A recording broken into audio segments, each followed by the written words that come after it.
Donc, on a invité M. Charitable à venir parler de son parcours d'auteur, son parcours de comédien aussi, un parcours qui est encore tout jeune, c'est-à-dire qu'il commence dans le théâtre depuis quelques années, surtout fait connaître par un texte qui s'intitule, qui a un très très beau titre, un titre coup de poing, Acte de citoyenneté absolue, qui a remporté des prix, qui a été joué, je crois, aussi à New York. Et donc, il est ici en principe, je dis en principe parce qu'il est tellement sollicité qu'on se demande s'il a le temps d'écrire, mais il a été invité en résidence donc, pour continuer un projet d'écriture qui était déjà en chantier.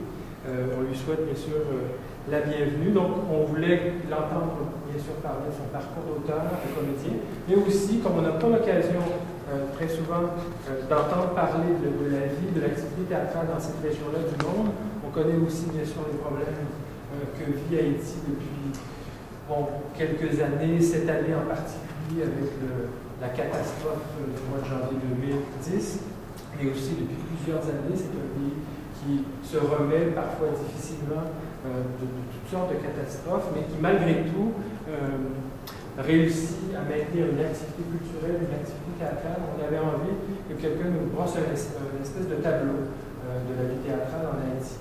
Alors, on va procéder comme on fait d'habitude dans ces rencontres. Je vais céder la parole à M. Charitable pour quelques minutes. Il va parler de son travail, du théâtre. Puis je vais enchaîner avec quelques questions. Et rapidement, on va passer aux questions et à l'échange avec le public. Donc, à vous, M. Charitable. D'accord, merci. Bonjour, je suis très heureux d'être ici. Et d'être vraiment à Montréal et d'être dans un espace où les gens connaissent un peu le théâtre, quoi. Enfin, comme a dit Yves, je suis vraiment un peu nouveau dans le domaine de la littérature de façon très active, parce que j'ai une formation en économie, en statistique et un mineur en économie. J'ai travaillé dans ce domaine-là.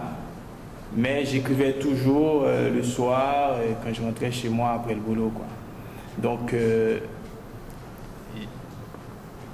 la pratique de la littérature, la pratique du théâtre, ça, c'est un peu nouveau pour moi. Donc, je suis vraiment dans une sorte de nouvelle vie, vraiment après le tremblement de terre, quoi. Mais je suivais un petit peu ce qui se passait en Haïti au niveau du théâtre, donc je suis un peu mal placé pour parler de l'histoire du théâtre en Haïti, du théâtre actuel, ce qui se fait. D'autant plus que là, actuellement, il y a vraiment beaucoup de centres culturels en Haïti qui n'existent plus, donc qui sont en voie de reconstruction. Et je ne peux pas vraiment donner une situation actuelle authentique, vraie de ce qui existe exactement. Mais si je peux faire un lien entre le parcours que moi j'ai eu par rapport à ce qui a été, je dirais que le théâtre en Haïti, comme la vie, c'est déjà tout un combat.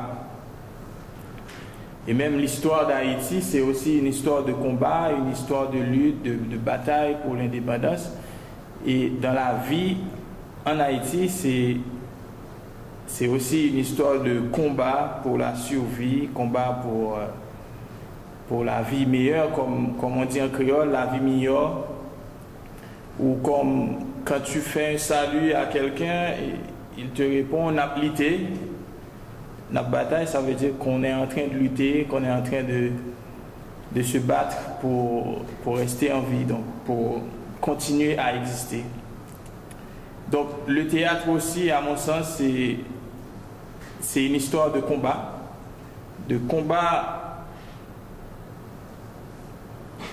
On va dire, parce que c'est pas, à mon sens, c'est pas vraiment une culture qui est ancrée dans la société, des gens qui expriment une demande de théâtre. Je ne pense pas.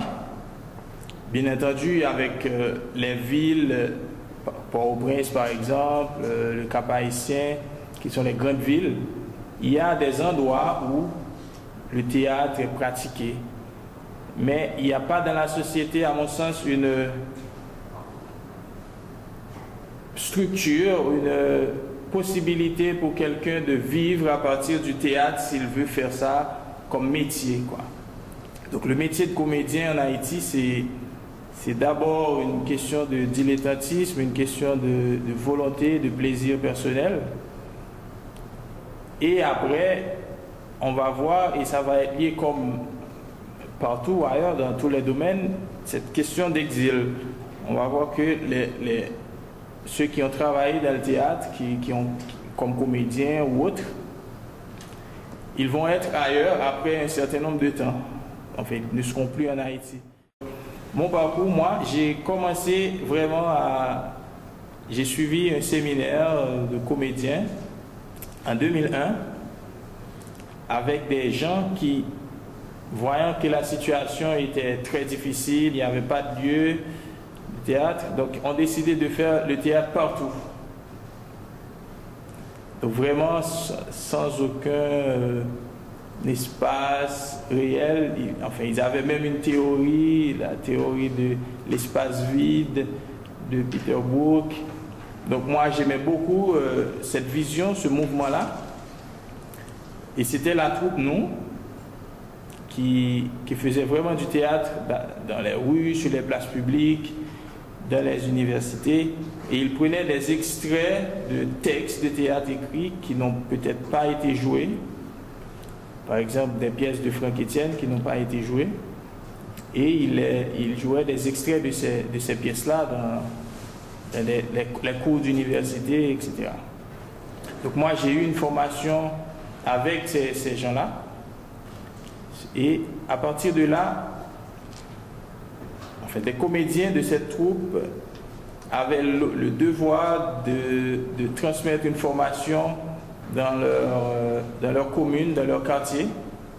Et moi, j'ai eu la possibilité de suivre une formation à partir d'un comédien de la troupe, nous. Donc, c'est pour ça que mon travail est aussi lié à ce genre de spectacle que donnaient ces comédiens-là.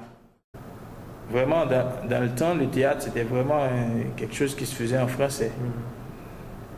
Mais il y a eu des comédiens qui ont fait un théâtre télévisé en créole. Enfin, beaucoup de gens ont grandi dans ce théâtre-là. Mais un créole dans le français, un mélange. On a en langue guichat, les gens, on peut trouver ça sur Internet. C'est un théâtre très comique. Il y a d'autres gens comme Gessifra. Mais c'est un théâtre qui, à mon sens, c'est un théâtre très populaire, si on veut. Mais le vrai théâtre, moi, que j'ai rencontré en créole, c'est le théâtre de Franck Etienne. Enfin, lui, il a écrit beaucoup de pièces vraiment en créole. Et c'est un créole très travaillé. C'est vraiment de la création, à mon sens. Mais ce ne sont pas des pièces qui ont été vraiment jouées. Donc, comme je le disais tout à l'heure, donc ce théâtre, il existe, mais dans les textes, c'est sur papier. Donc, d'autres pièces qui sont jouées, par exemple, dans le cadre du festival dont je viens de parler, le festival des Quatre Chemins, c'est des textes en français, généralement, globalement, peut-être s'il y a 14 pièces qui vont être jouées, une pièce va être en créole ou va utiliser des expressions créoles, parce que d'ailleurs, c'est des pièces déjà d'étrangers, d'auteurs étrangers, généralement, et c'est aussi des organismes francophones qui réalisent ça, donc généralement, il n'y a pas de textes en créole qui sont joués dans le cadre de ce festival-là. Merde, 3 fois merde. Cela ne va pas se passer ainsi, non. Je ne vais pas avaler cette histoire comme ça. Je vais me révolter enfin. On a atteint le fond de la chaudière. C'est le comble des choses, c'est la borne des choses acceptables. Non, ils ont atteint la limite des indulgences. Je vais réagir maintenant. Un homme ne doit pas tout accepter. Non, je vais maintenant réagir, c'est bien le moment. J'ai encore le droit de revendiquer mon existence, de dire mon mot, pour dire ce qu'on ne va jamais accepter. Oui, j'ai encore le droit de lever le petit doigt. Dieu merci, j'ai encore le petit doigt. C'en est vraiment trop. On a assez joué avec les choses sérieuses ici. Non, je ne vais pas accepter que les voix de la radio continuent à dire que je suis mort alors que moi-même je suis bien vivant. Et pour preuve, j'ai entendu la nouvelle.